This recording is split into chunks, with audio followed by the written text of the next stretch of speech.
New Thought Media Network.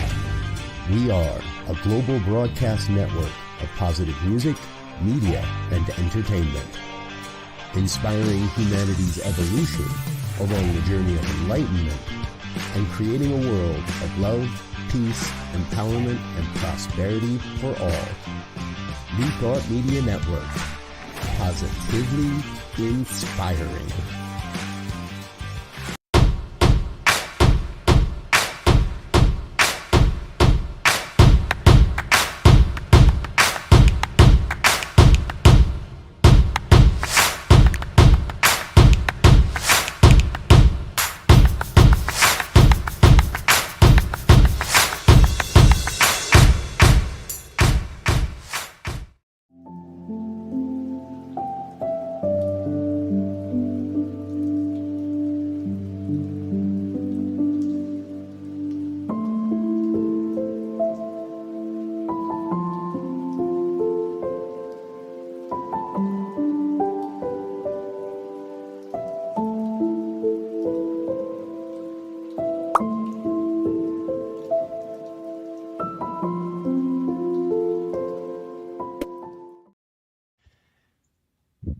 Oh, look, it's still the slide up on top of our faces. My goodness.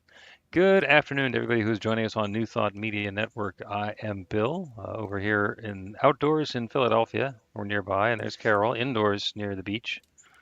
And there is every possibility that there will be noises in my outdoor background. Can you hear the guy with the weed whacker I can't really. when I'm talking? You can't really? Okay. I'm sure it'll turn up later. The reason that I'm outdoors is because I'm sharing my office now with a bat who flew into the house overnight. Can't make this crap up.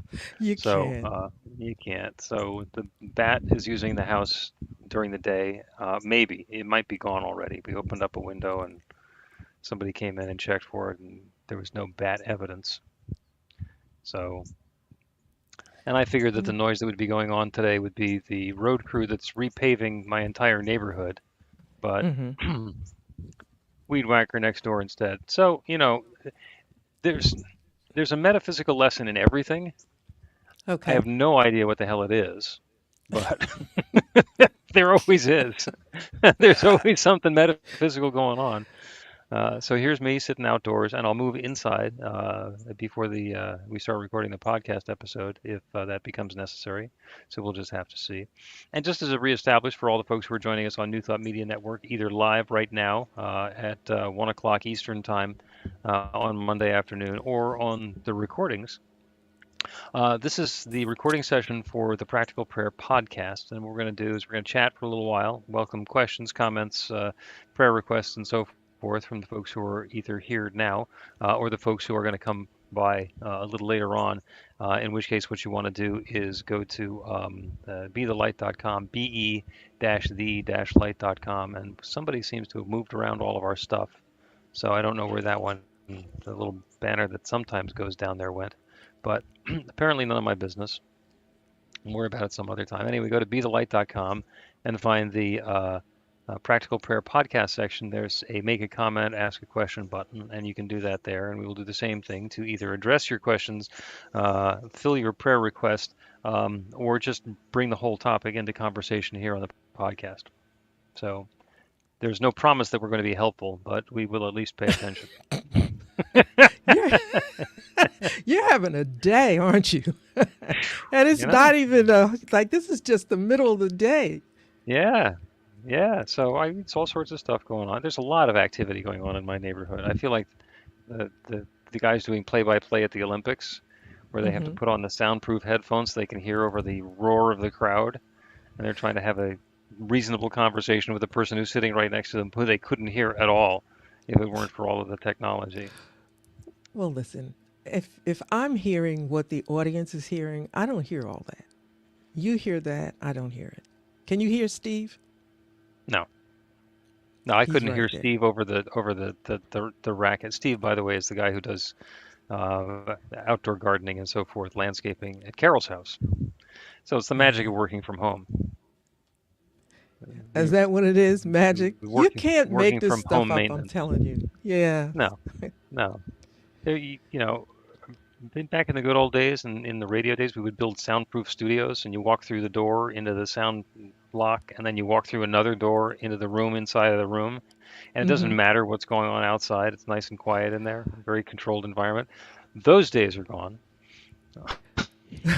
Well, okay, let me tell you what I did real quick.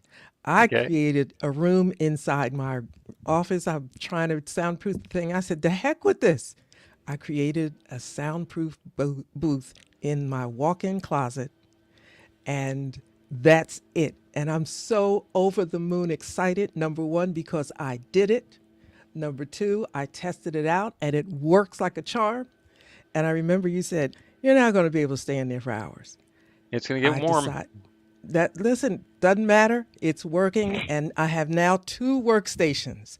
The one that in that office for just recording, that's it. And then everything else comes on this other area, big Gotcha. room area. So this has been such a journey, such a stressful journey. But once I decided I'm tired of this crap, I'm sick of it. I'm not waiting for anything to work out. I'm sick of buying stuff. And, you know, I didn't use the word stuff, but I I used a know what you different mean. word. I know what you mean. And it was just time to stop. I said, this is it. I'm fixing this. And it's so adorable. Oh, my goodness. When I get finished, I'm going to send you pictures. So I had to have someplace cute to work. You know that. Yeah, of course it's gonna. It's not just gonna be functional. It's gonna be cute. It's just cute, you know. So Plain the episode cute today life. is going to be about evolution, and you have a few Yes. ideas about evolution, which I intentionally did not have you explain to me before. So you get to explain those to me when we get into the podcast episode. I am going to magically move myself into a different room while we play the intro, just because otherwise I'm tempting fate. And Oh, there's I'm just sorry for laughing. too I'm much sorry. distracting me going on around here. And I'm going to ask you to point your microphone a little more at your face and see the folks who are listening and watching on New Thought Media Network. This is the stuff that you don't see in the podcast. This is the pre-show. The technical thing is like, make sure that the headphones are over your ears. And, Lord knows if we had lights, there'd be a whole bunch of lighting checks that we get to do as well. Maybe we do them before we got on.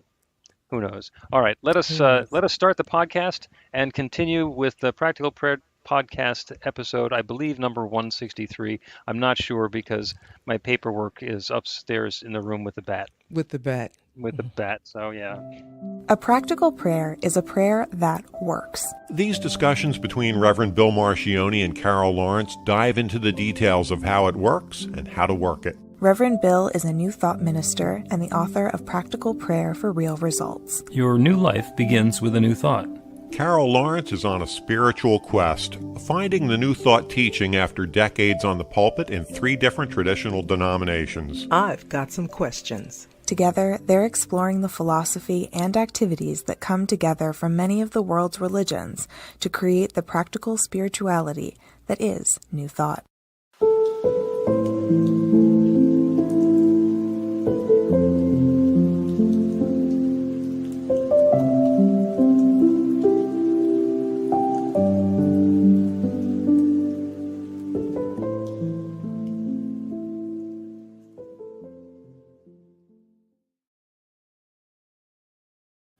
Welcome to the Practical Prayer Podcast. I'm Carol, here with Reverend Dr. Bill Marchiony, and gonna I talk can't wait about to get evolution. into this. Yeah. Yeah. Evolution. So here's what I'm so anxious. You want to say something? I'm so anxious to No. jump right in because this thing has been on my mind. On your you mark, know, get it's set. it, Yeah. yeah, it's not the evolution of humankind. That like Darwin and all that stuff. I'm not Because you talking knew about darn that. well I would start talking about creation stories as soon as you brought that up. So that's what I do. Okay, well, it ain't that. it's what Okay. it's what we're going through. And let me say this. This is what kicked it off in my head. I had a conversation recently with a bishop, highly respected, highly successful in the traditional church. Hmm. So, we talk every now and then about stuff. And let me see how to say this. They were explaining to me their forward motion in terms of vision and so Okay. forth. How their particular denomination is going to move ahead to turn into something new? Yeah. Well, in their smaller particular pastoral space, and it's a significant size church, really Yeah. significant. And I'm thinking, as I'm listening to this, I'm thinking, I ain't God, but I'm not sure this is going to work. Really, and I'm very cautious about that because I'm not God. But anyway, um, here's what made me think, and I'm going to use the pandemic as a kickoff point. Okay. Everything changes, and if you're a baby boomer, the baby boomer culture seemed to last a really, really long time. But nevertheless, culture changes over time. I don't know if it's a particular event that changes it or whatever, but I feel like the pandemic was a really point of change in so many ways, particularly in the traditional church. And I'm yet to understand or get a full scope of New Thought churches or New Thought spiritual centers. So I can't say anything about that, but I do know the traditional church really well. And Hmm. I understand. I could see the pattern of changes that were affected by the or were an effect of the pandemic. Yep. So when someone shares with me a dream or a vision, a lot of people do, it's it kind of I kind of think of it in terms of juxtaposed to the change that was brought about by the pandemic.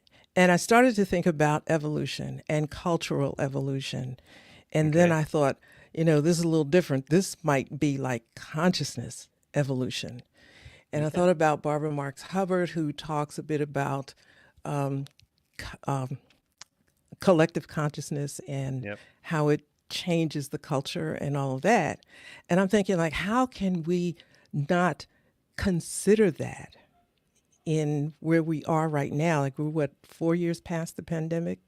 Not Well, totally 4 years out of it, right. but four 4.5 years years since it started. since it started. Yeah, so we're definitely feeling still that turning point. That how I see it in some ways a turning point, and I'm wondering if that was a if I could put the label of a consciousness evolution. There were a lot of Yeah. changes, but We cultural were changes, yes, we and were forced consciousness changes. to a change in consciousness. It changed a lot of assumptions. It Hmm. changed a lot of behaviors. It kicked the legs out from under a lot of stuff that we just assumed was, baked in. And we either got to or had to reinvent a lot of stuff based on the Hmm. fact that those previous assumptions were no longer necessarily the case. So yeah, I'm completely with you. There's a lot of talk recently about the global supply chain because people used to think, oh, it doesn't matter where your factory is. There's, global manufacturing and there's global shipping and there's global trade and you just, you source your thing from wherever you're going to source it and it shows up on time, Hmm. and Hmm. then that stopped working. Yeah. And then, some of the partners aren't playing by the same rules that they used to because, the countries that have a lot of manufacturing capability for a certain thing want to do it a particular way. So now there's rethinking in that. And there was an evolution in thinking and in practice that got us into the global supply chain. And there's a further evolution and shift in thinking that's moving us to the post-global supply chain, is sort of reset. And I'm not going to say that one of them was wrong and one of them was right. It's just one of them was right then, and the other one, something else, is right now. And that's what evolution is. It's going with what's right now rather than insisting that what used to be got to stay because I liked it. Yeah, and I didn't think about, you explained it in a different context and a little more detail than I would have if I thought over that side in that way. But it's not about right, it's about what is, Yeah. because there's so many times that the culture has changed in so many ways. And the pandemic, I keep using that as a point It was a huge for us shift. to, yeah, it changed so very much. Yep. And I've read, I mean, history tells us about changes, but this one I just happened to experience. And right here, thinking no matter how much something makes sense, it's not going to be ever like it was. Right. And I don't think you can make it be like it was. I think if we are, if I feel privileged to be on the planet still. And because of that, I'm very intentional about looking at things because I feel privileged to see the change. And how do we navigate through it with the least amount of trauma, emotional trauma, and other types? And I think we need, it's worth taking our time to, you use the word, there was a word you used that I noted here, reinvent. Or reassess, but I think it's like reinventing because the world is different. Yeah. I mean, on a very personal level, there were things that I had in hot motion before the pandemic, and bang. Okay, so I did a quick reset now. That's not all that hard for me because I'm about reset, reinvent, and Oh yeah. recover, Well, there and was a lot of anyway. plans. A lot of plans got changed. I, was working in technology right through the end of 2019, and then put my full-time attention into ministry. And I had a bunch of really good ideas. I went to the Bridal Expo in January of 2020, and I started meeting all the venues and vendors, and getting myself out there as a wedding celebrant, and have this notion of doing spiritual adventures, which is physical experiential activities that have a metaphysical message, which is what I did with teen groups for a long time, because you can get a really profound spiritual experience, for example, by walking on a balance beam and having people around you perform some nonsense that really lets you embody the spiritual teaching. So I had myself set up. We had 3 sessions scheduled for a yoga studio. We were going to go in and get the group together and do spiritual adventures. And the first one was in May of 2020. And of course, had to cancel that one because the yoga studio was closed. And by the time we got to the second one, the yoga studio had been sold. They moved out of the space. Uh, They went all online. And when they came back, it's like, yeah, we want to do yoga together. We're really not interested in doing these ancillary things. So it's going to take a while to build back up to that because there's still the celebration of, oh, we're able to do things that we used to take for granted, in a new context. And I get it. So there was a certain amount of reinvention that happened for me as well. Turns out, fortunately, I'm really good with technology, and other ministers are not. So I've been able to do a lot of work with other ministries, helping them with the technology. and I think that's a point that's really worth looking at, because when we get to these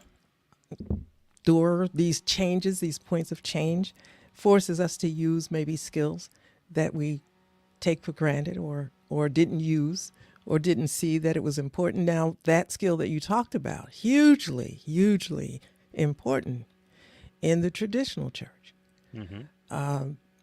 It may not take off the way it, in my opinion, ought to. Well, But I would love to.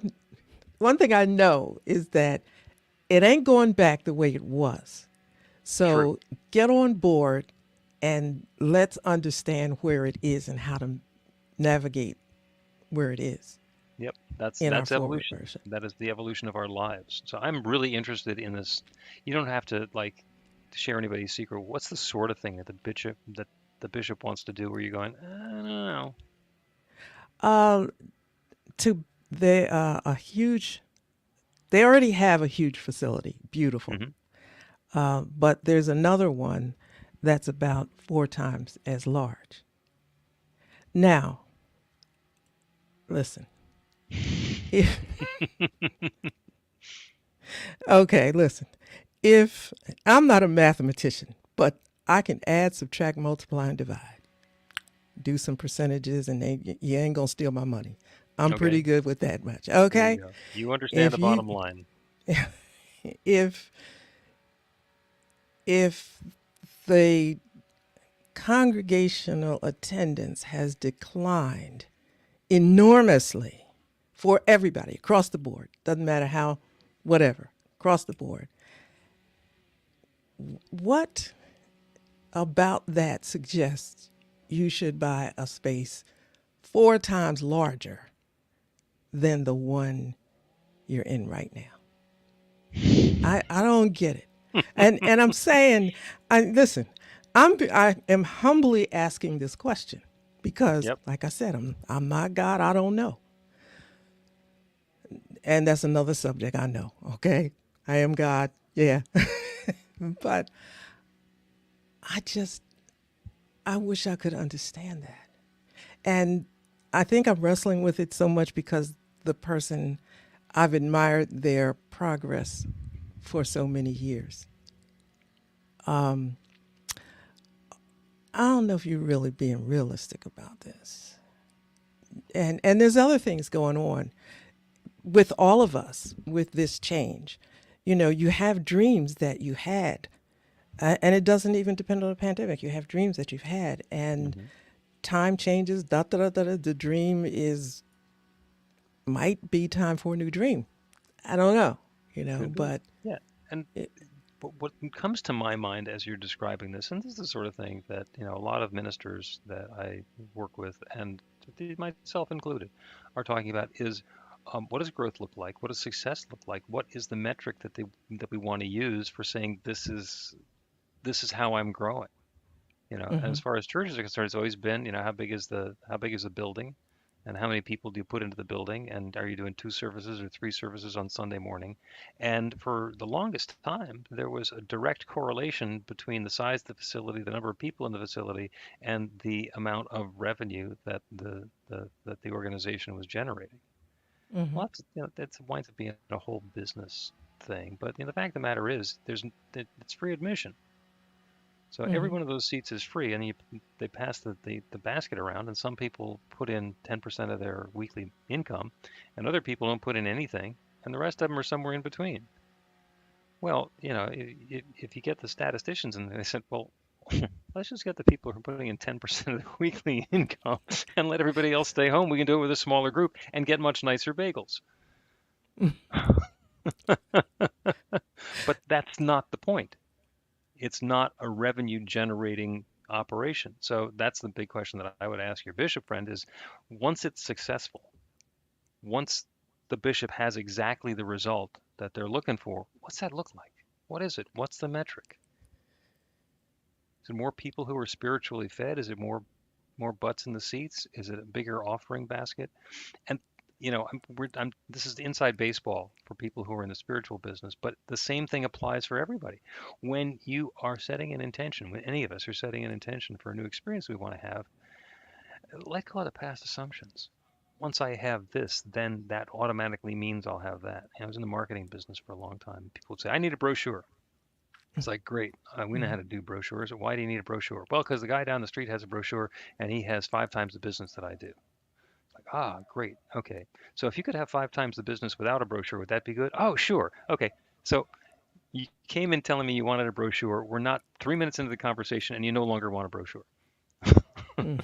You want whatever the brochure, what you assumed the brochure was going to bring you.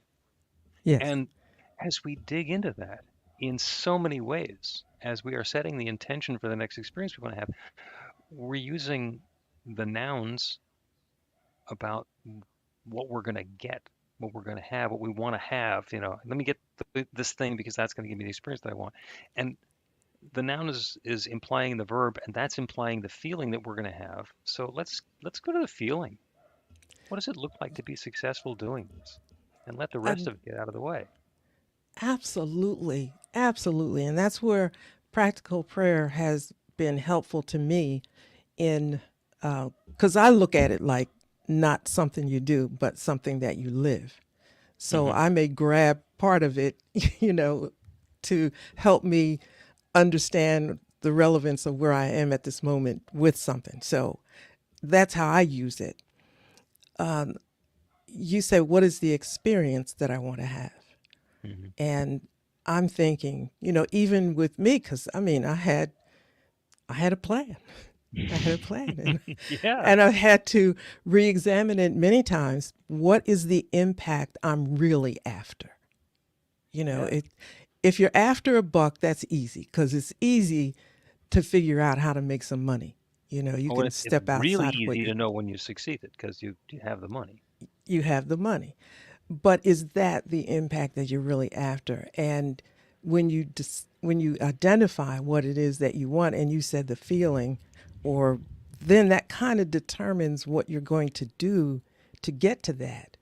And if that doing is foreign to what you're accustomed to, you take a deep breath and say, "What am I supposed to do now?" Hmm. You know, and it brings up a whole lot of stuff. Do I have the courage to change it? I'm very fortunate. I don't have to worry about competition and people looking at me and I got to do better than that. I never cared about that ever. But I'm so free now that Oh I yeah. can ask that question that you pose a lot. What's the feeling you want to have? Yeah. And I can take a day or two to figure it out. I don't have to do anything until I figure it out because I answer to me. Yeah. Now that's And the worst one to answer to, but still. well, you can be your that can be your harshest critic. But you're also in an interesting position suddenly, 35, 40 years in that you are a wise and thoughtful metaphysician with a rather significant Christian following. And the needle that you're threading is how do you share these metaphysical ideas with people who are yearning for them, but who, if you just tell them, are going to get scared away because you're not including enough, enough of the stuff that they're used to. Yeah, and I think that I'm big on looking at your life as a whole. You know, why did I go through 30 years of that or 35 years of that? Come on, Lawrence, why do and I said, God, what's all that about? It's not like you didn't have something else I could do to, and so then I start to look at what I gained from that and said, okay, so I use that now. All of these Hmm. things, I use this now, and I have a new way to interpret it. So it becomes so completely fun for me. But that doesn't mean that everything soars. You know, No, no. There are times when I go look up scripture so that I can talk about it from a metaphysical perspective. And I got to figure that you probably don't have to because you know it well enough that you might go double check it, but you know what it says. hmm So somewhere in that 30, 35, or however 60 years of experience that you had, yeah, uh-huh. there's there's some value that's in there. There's something going on in there that wouldn't have been available otherwise. So, it's worth celebrating, noticing and celebrating that. And the fact of the matter is, I've said this before, that if I had done this podcast with somebody else who was in the same lane and had the same spiritual background that I did, we would have done a dozen episodes and run out of stuff to talk about. But because you have the perspective that you do, we're at 160 something and going strong. Speaking of which, Wow. let's take a break. And yeah, there's no idea that you're going to be letting your foot off the gas anytime soon. Keep on coming up with stuff. Let's take a break and continue the conversation about assuming and evolution. Learn to put practical prayer to work in your life. The steps are simple to learn, and let you begin to get real results to create the life of your dreams immediately. Reverend Bill Marchiony's widely acclaimed book, Practical Prayer for Real Results, gives you a clear summary of the New Thought principles behind practical prayer and the series of easy-to-understand steps found in the most effective prayers from religions and spiritual practices all over the world and throughout history. Practical prayer is not a replacement for your religion or practice. It's a technique to make the work you do in consciousness even more effective. The book includes 40 prayers on various topics that you can adapt as needed and use as your own. Practical Prayer for Real Results is available in paperback, Kindle, and audiobook on Amazon or at b-the-light.com. That's b-the-light.com. Welcome back to the Practical Prayer Podcast. I'm Carol, here with Reverend Dr. Bill Marchiony. We're talking today about evolution and the way things change as time unfolds. And it's not evolution as in Darwin's evolution and everything that's happened since the Big Bang. It's the evolution and the changing and the shift in our thinking and in our experience. And the story that I wanted to bring up is one of my mentors is Michael Beckwith. And some number of years ago, they had been meeting in this converted warehouse space in Culver City, California, and they'd outgrown it, and it was time to move into a different space. Even though it was a very nicely appointed, large, they needed more elbow room, and he had wanted a bigger space and been going through this whole thing personally himself. And then finally, he said, "You know what? I don't have an edifice complex. I don't need a building." I want to have an experience. I want to be able to get a lot of people together. It doesn't need to be mine. It doesn't need to have my steeple on top. And since then, they've been meeting in a converted movie theater. Or actually, I guess a real theater in Beverly Hills.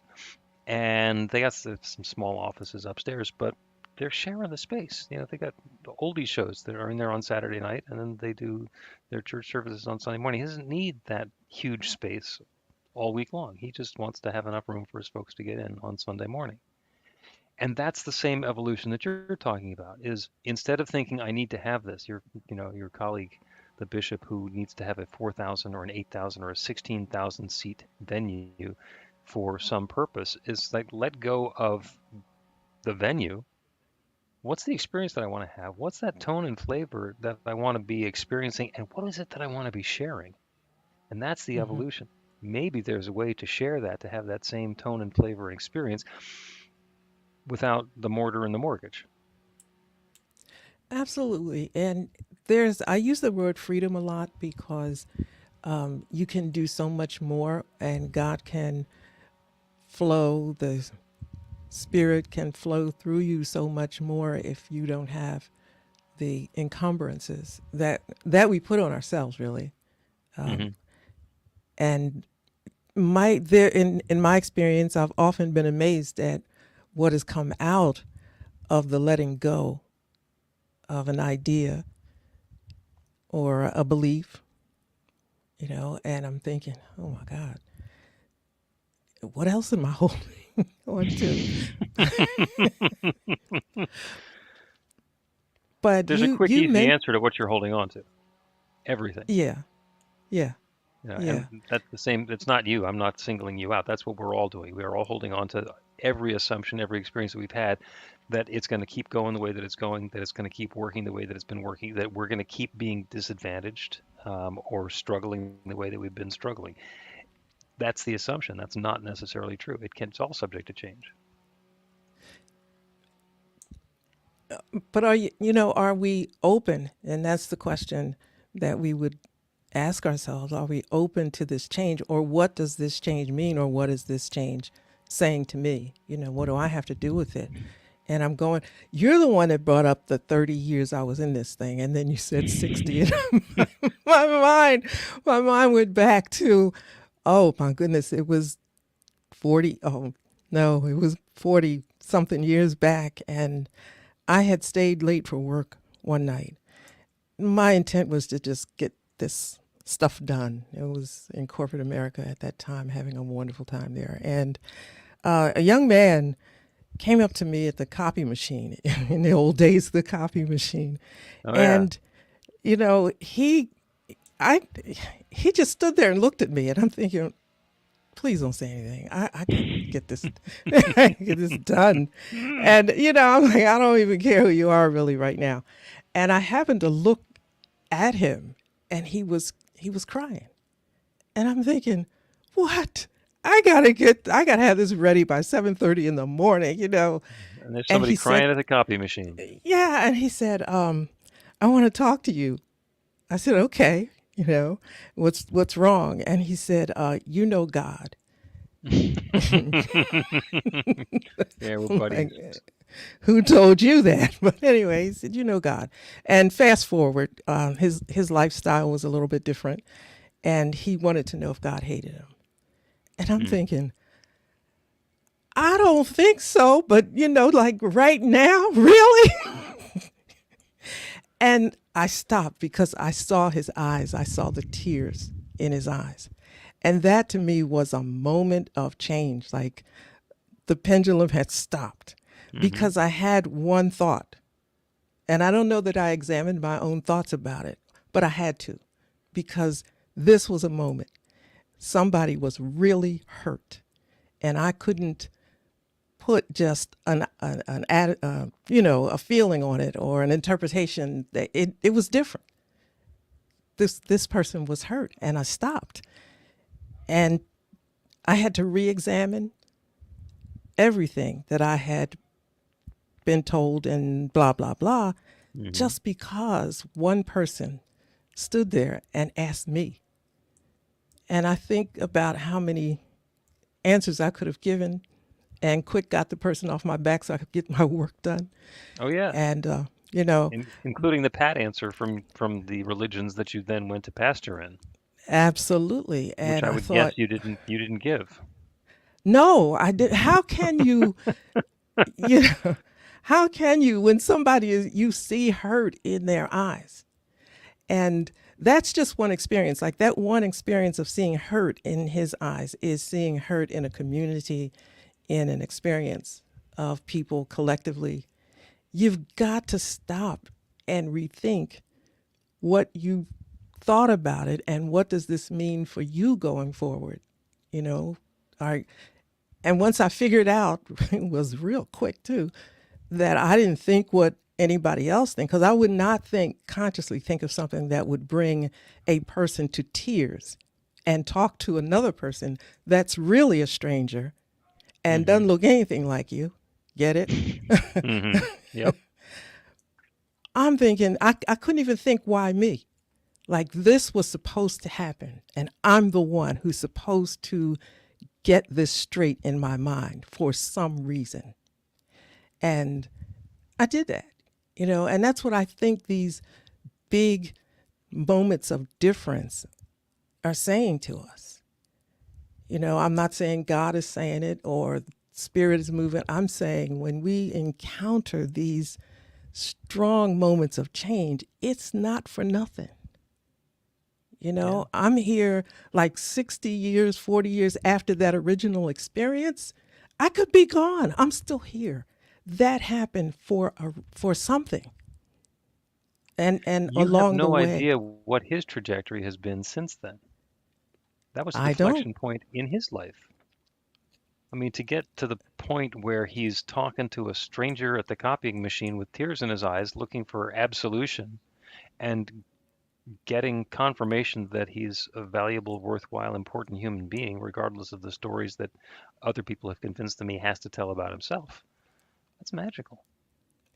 It is, and I'm not taking any credit for anything deep. He said, "You changed my life," and we went on to work together for years after that. So I know he was telling the truth. Yeah. But I'll never. To me, I don't see it as like, oh, I changed him. I came to a point where I had to face what I thought that would have an effect on other people that I encounter forever. Yep. Forever. Yep. And that's where we all face with big changes, big stuff that's outside of ourselves. if I didn't meet him, so what? Like I'm cool the way I am. I wouldn't have ever been challenged by it. But, the pandemic is the same thing. We have been challenged to change the way we've been doing things and thinking about things. Yeah. And that's, it's not a pandemic discussion. I'm sorry. It's just, I use that as a reference point. It's a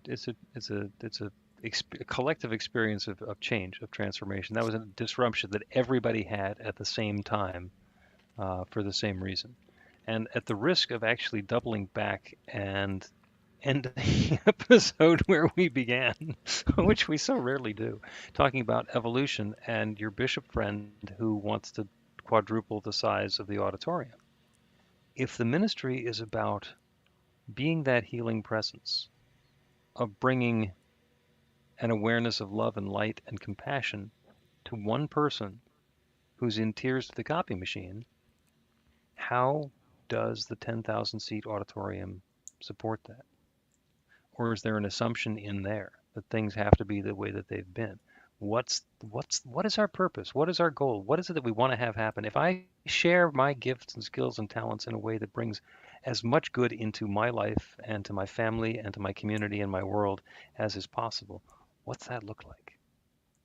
What does that look like? For some people, what it looks like is get out of the way. There are other people with wonderful ideas that are ready to jump in and do the work and make the change. And the only thing that's keeping them from being able to do that is somebody standing in the way saying, this is the way we've always done it. I'm in charge and you got to do it my way. Mm-hmm. I mean, I've had bosses who said my way or the highway. I was like, bye. And you could, there was that freedom inside of you that allowed you to do that. Everybody doesn't have that. Oh, sometimes it was traumatic. It's not a built-in that was easy to do. Well, look, we get faced with questions and opportunities to make changes, and I use the word freedom a lot. Do you feel free to do that, unafraid of what might happen? I'm very sensitive to where the bishop is going and what the bishop wants to do. I know that vision from many years ago when it was shared with me. But I have a sensitivity, I think, about where we are now collectively. Mm-hmm. And I'm wondering if there's a different way that you can meet those goals. And, it's going to mean changing a lot within, which is a whole nother subject. But that's, that's where it starts, right? Oh, yeah. And that's actually where this whole thing is heading, because the conversation with the bishop is, are you willing to let go of this preconceived notion and make room for something different? So let's take another break, and then we're going to do a prayer for everybody who is listening to this. And the prayer is about letting go. Get inspiration in an instant. God calls are the gentle and uplifting moment of truth to help you remember that the bright light of God's love is shining right now as you. It's your God Call with Reverend Bill. Start your 2-week free trial today, and you'll get a phone call 4 times a week from Reverend Bill with an uplifting half-minute message filled with insight, wisdom, story, and fun. Let your light shine. You can answer the call to listen to it live or let it go to voicemail so you can hear it later. After the free trial, your subscription is just $5.95 a month. The details are at godcall.org. God calls are disruptive, intentionally. Whenever you write something, put on a gold star. They take you away from your routine to remind you about the truth of who you really are. They come at random times between 8:15 a.m. and 6 p.m., so you won't be expecting them. And somehow, the message is exactly what you need to hear at the time. Magic is loose in the world. It's a moment of motivation in the middle of your day. Find out more and start your 2-week free trial now at godcall.org. Welcome back to the Practical Prayer Podcast. I'm Carol, here with Reverend Dr. Bill Marchiony. We have been having a wonderful conversation about personal evolution and moving from the experience that we used to be having to the next experience that we're going to be having. And some of us are very graceful about that. And some of us clench onto old experiences with our iron grip, refusing to let go because either what's been going on before has been working really well, or because it's been going how it's been going, but we're terrified of having it be different because then there's a whole area that we don't know about. Hmm. So the prayer today is about the willingness to let go, to be a participant in transformation. And there's a wonderful visual of the trapeze artists swinging back and forth high above the floor of the circus. They're swinging back and forth, and there's the trapeze artist, and there's the catcher, and they're swinging and they're swinging. And as long as they continue swinging, it's just a couple of people swinging back and forth. The thing that makes it spectacular is when the trapeze artists let go. They let go and they do the somersault and the Yes. twirl and the tumble, and then something's going to happen. There is something going to happen next. But until they let go of the bar, nothing happens. That is such a wonderful reminder of how our lives and our experiences are evolving. Something is going to happen. Something is going to be different. And there's guidance that's available to us that lets us know that this is the right time. This is the moment to make a move. It is okay. It is safe. It is at least reasonable for me to take this move. But when it comes along, everything that's come up until that moment, everything that we've assumed so far comes into question. And it is the opportunity for us to let go. And doing that from our small self, from the part of us that's just observing the world around us, it can be terrifying. It can be terrifying. In the Olympics, there are people who do spectacular dives off of a 10-meter platform. That's 33 feet in the air, 39 feet in the air. Just jumping off of one of those things is terrifying. And here they are doing acrobatics. And in order to get into that ability, the fear needs to be released, to let go of that, to make room for the artistry, the performance, the success, the joy, the competitiveness, and the gold medal. Mm-hmm. There is a need to let go of, I've never done this before. There is that requirement that we release whatever has led up until this particular time so that we can allow something new to come in. And we have a partner in that. There is an infinite creative power. There is one source which shares itself as all of its creation. It's God or nature or spirit, Big Sweetie, the Big Bang, whatever it is we want to call it. There is that one source from which everything has been evolving since the very beginning of time. That evolution includes everything, everyone, everywhere, every planet, every particle, every person, everything is that one taking its own particular form. And this next experience of evolution for each of us is the way that divine presence shares itself even more richly and deeply and fully and joyously as us. Not for us. It's not a gift being handed to us. We get to do the letting go. We get to release our attachment to things being the way that they have been. We get to open to that newness. We need to release the safety of holding on to the trapeze bar and allow ourselves to be cast into new possibilities. So it is with faith and intention and knowing that we allow ourselves to let go, to invite in something new, to set the intention for not the result that we want to have, but the experience and the tone and the texture and the flavor. A gold medal, maybe. Being safely caught, maybe. Applause, maybe. A safe landing in the net below, maybe. Being able to go back home afterwards and tell a story, maybe. The experience that we are seeking is different for each of us. Success is different for each of us. And as we let go of the specifics of what that success looks like and allow ourselves to open to the flavor and the tone, the feeling, the nuance of what that experience brings to us, as we invite and embody that new feeling, that infinite creative power that creates everything is partnering with us to create this newness. The guidance, the timing, the ability is all the divine presence sharing itself in a new way. And each of us is participating in that creation. And so the good is unfolding. It's different for everyone within the sound of my voice. It's different for all of us, but the same process for everyone. This is how that infinite creative power is already responding, sharing itself as good and more good and more good for and through and as each of us. I'm so grateful for it. I'm grateful for the good. I'm grateful for the awareness of the process. I'm grateful for the willingness of each one here to let go and open to something new and wonderful. And so with gratitude for all of this good and looking forward to the delightful stories that we all get to tell, I speak this word and I release it into that same creative law, setting an intention for this newness now. And I know it's already unfolding. And so I let it be. And so it is.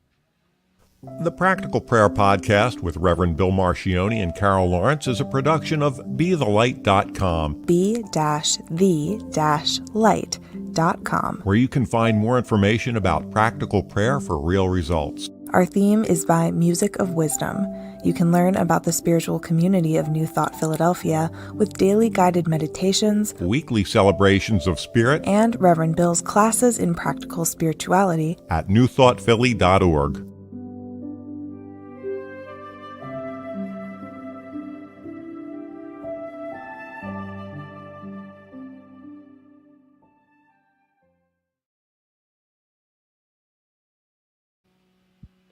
That is the conclusion of the Practical Prayer podcast recording for today.